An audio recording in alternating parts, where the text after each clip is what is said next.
Today's lesson is going to focus on reaction mechanisms. All chemical reactions have to follow the same principles, and that is that based on collision theory, we have to have reactant molecules colliding with sufficient energy, correct orientation in order to start to break the bonds of those reactant molecules and then create products. So what we notice in this particular reaction, this is a combustion reaction of ethine, you can tell by the formula, that I need 2 molecules of ethine to collide with 5 molecules of oxygen in order to make my products. That's actually a lot of molecules that need to collide at once. Okay, so consider this. 7 molecules have to collide at once with the exact proper orientation of 7 molecules and enough energy in order to start to make our products.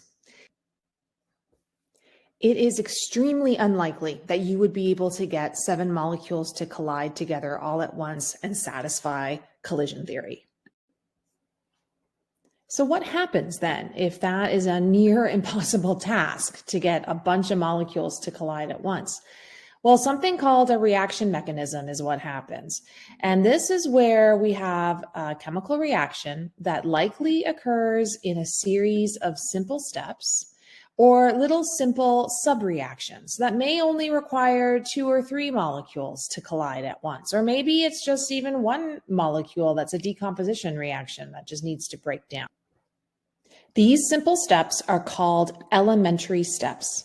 And these elementary steps are essentially a series of short little subreactions that chemists theorize occur to make up what we call a reaction mechanism, and that these mechanisms actually are what is happening during an overall chemical reaction. So let's look at an example of a reaction mechanism. So here is an overall reaction, and for whatever reason, chemists feel that this is not going to happen in one step. If we look at the number of moles needed, we need 2 moles of nitrogen monoxide to react with 1 mole of oxygen gas. And instead, chemists think that perhaps this mechanism occurs in these 2 steps right here. Now, this should look a little familiar to you because we've already dealt with subreactions in Hess's law. And this is the same kind of idea where they theorize that initially those 2 moles or simplified 2 molecules of nitrogen monoxide rearrange themselves into this product. And then we notice that immediately that product reacts with some oxygen, and it makes our overall product that we need in the overall reaction.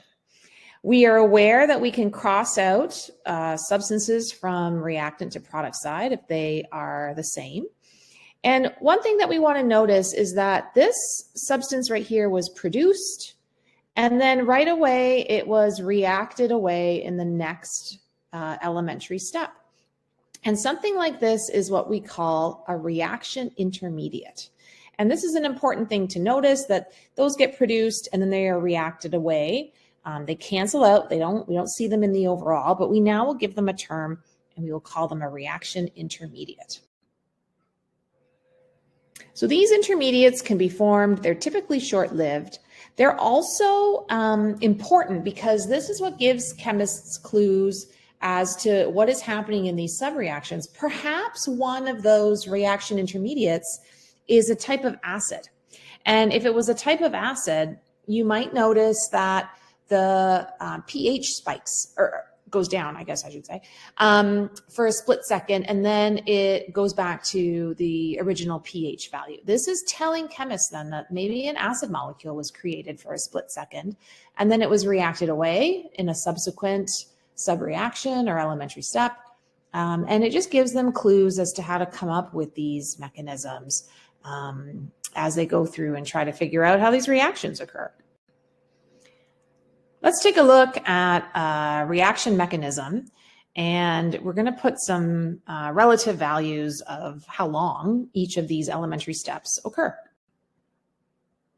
So if you look at this reaction mechanism, there's 4 subreactions or 4 elementary steps. We notice that the first reaction is slow and then all of the other ones are fast.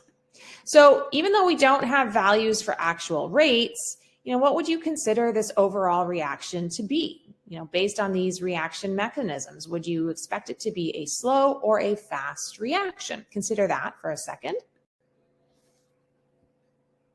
So now if I actually give you some values to represent the slow and the fast reactions, consider your answer again. So let's say that the slow reaction takes a full year to complete, and the subsequent fast reactions are very, very fast, 0.1 second, 0.1 minute.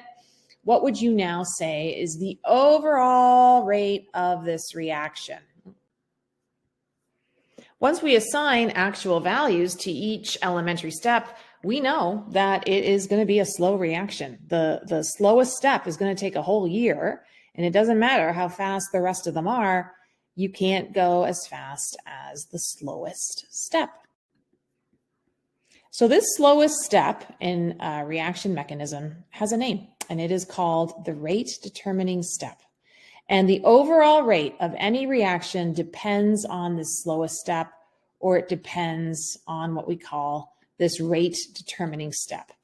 And if you wanted to speed up a reaction, you would have to focus your attentions on that slowest step.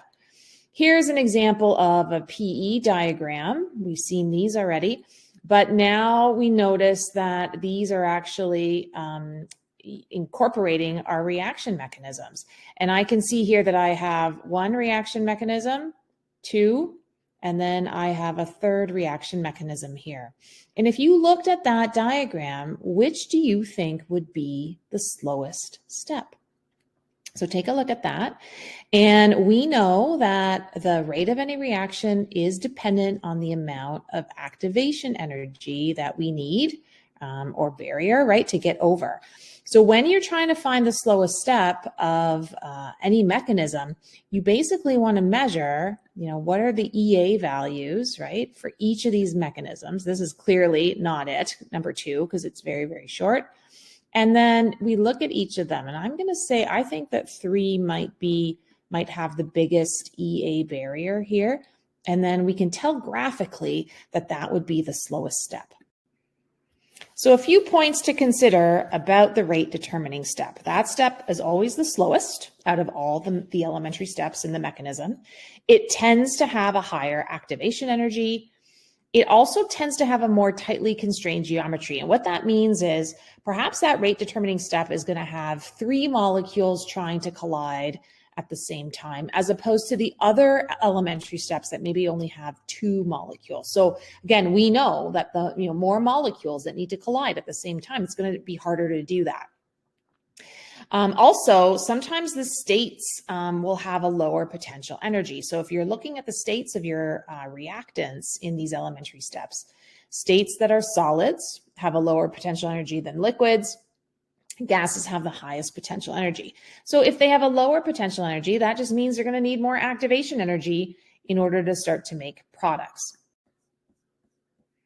So here we are again, graphically, we can take a look at a reaction mechanism.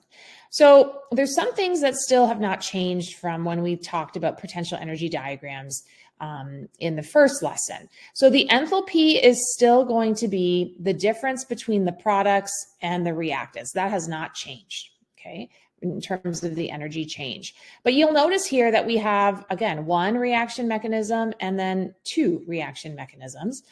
When I look at both of those, I can tell this one right here is the rate determining step, and that is because its EA is higher than the EA for the second mechanism. Overall, I can tell that this is an exothermic reaction because, again, the reactant or the potential energy of the reactants is still higher than the potential energy of the products. We could still add catalysts here. Catalysts, again, would lower the EA. And we have still these transition states or these activated complexes that get produced. They still occur. These right here could be reaction intermediates as well.